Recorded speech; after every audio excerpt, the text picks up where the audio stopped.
Hello, I'm Anthony Torrez, and this is my week one speech for public speaking. I've chosen for my TED Talk speaker Jane McGonigal, and the subject of her speech is the game that can give you 10 extra years of life.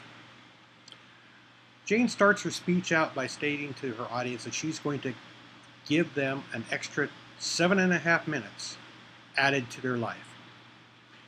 And with this, she presents some mathematics and tells her audience not to worry about it.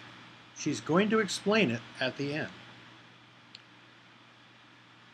She begins to engage her audience by having them play along with her a game, the game of Super Better. And at the end, she explains to the audience that by playing this game, they have all received 7.5 minutes extra to their lives. And going back over her slide, she points out how if they continue to play this game, they could add extra years to their lives, up to 10 years of extra life. Now, I've searched the TED.com site, and I really could not find anything labeled 10 TED Commandments, so I'm not sure what they are. The link took me to Invite and Preparing Speakers, and I downloaded the speaker guide. Not sure if that's really what I wanted, but that's what I've got. So, anyway, the guide states that the talk should be no more than 18 minutes, and Jane's kind of about there, a little over. She's about 19 and a half. Developing her idea, she definitely used slides in her talk, but she got her audience to buy into the idea by presenting it in a manner that made it personal. Now, how she goes about this is she actually brings them to a low point first. She brings up the top 5 regrets of the dying. These are people who are in a hospice, people that are going to die. They know they're going to die. And there are also reasons that we can relate to. And so after getting her audience to think about these regrets, she addresses each regret and relates them to how a game can help you to overcome them.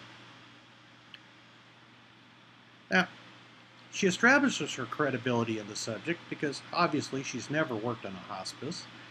She's the first one to tell you she's never worked in a hospice. She's not dying or anything of that nature. However, she did suffer a concussion due to an accident. She hit her head, and the concussion was not healing correctly. And this wound up giving her suicidal thoughts, and after consulting with her doctor kind of gave her the recommendation to spend 3 months in bed. Well, 3 months in bed and you're not allowed to do anything, you're just there.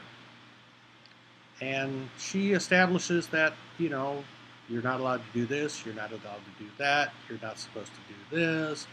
And so in a roundabout way, like the people in the hospice, she kind of feels she has a reason to not live. And it was because of this that she actually developed the game. She first developed it by calling it Jane the Concussion Slayer. By finding things that, with her husband and her sister, that she could do that would not, that would make her life a little better, not make it something that she could do that would not affect her brain from healing. And as she says, it took over a year for this to actually take place. Well, one of the things she wound up doing was playing this game was she started to blog about it. And to her surprise, other people were reading this blog.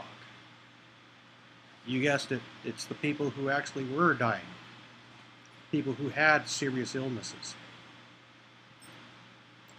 And so encouraged by this, she now has renamed the game Super Better. And so she then engages her audience to play Super Better with her. Now, it's not a hard game to play. It's actually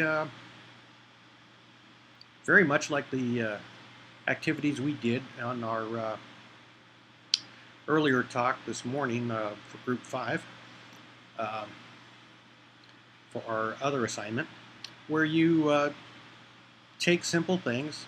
In this case, she gave them a choice. On the first one, it was snap your fingers 50 times or count to 100 backwards by threes. Okay, you got a choice as to which one you want to do. So most people wound up choosing snapping their fingers 50 times. So she gets them involved in that. She goes on through some other steps, and at the end of this, she explains to them how they have all just added 7.5 minutes to their lives. Now you're asking yourself, how? Well, it turns out that one of the things that it does is it takes your mind off of your existing problems because you're concentrating on that game. You're forgetting it for just that little bit of time. You're also moving. That's one of the things that in my work I've actually encountered this, where in my job they have what we call fit breaks, where we all take 15 minutes and actually get up and walk around, do exercises and whatnot. It's to end that. It's an office environment, so it ends the static sitting, and that's really what a lot of the people who are dying are stuck with. You know, they're not really moving around. So that's one thing that she does. And she changes the tone of her voice a lot. Like I said, she started off on the down note, so you know she brought the people down to a low emotional state, and she builds from there. And as she plays the game with them, her excitement builds. You could tell it in her voice. You could see it on her face, the emotions. She engages her audience. She makes eye contact with them. She looks around the room, you know, communicates with them, brings them in, makes them feel like they're part of it. Now, if you were to compare hers and Sir Robinson's talk, they're not quite the same. Sir Robinson definitely uses more humor than she does, but I think she does use more emotions than Sir Robinson. And, you know, like I said, she starts off, she develops a feeling of sadness and regrets and ends with humor and enthusiasm. So, in that way, I think I would have to give her the upper edge on the use of emotions. Much as I enjoyed Sir Robinson's speech, it was all humor to me.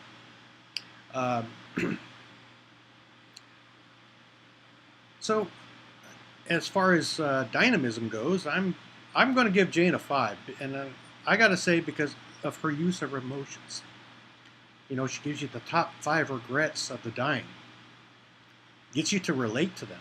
I mean, you're at a low point at that point, even though you're not dying. You're kind of thinking about it, going, "Yeah, you know, I think I would be that way."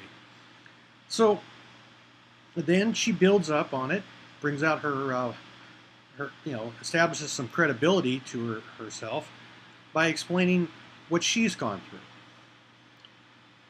And then what she did to overcome it by developing the game and helping others to achieve results with playing this game super better. And then getting you, the audience, to play along with her. And she explains at the end how you've just added 7.5 minutes to your life simply by playing a game. And that if you continue to play along, 7.5 minutes, 7.5 minutes, 7.5 minutes, and eventually you wind up, if you play it long enough, 10 extra years of life. Now for myself, what did I learn from her speech?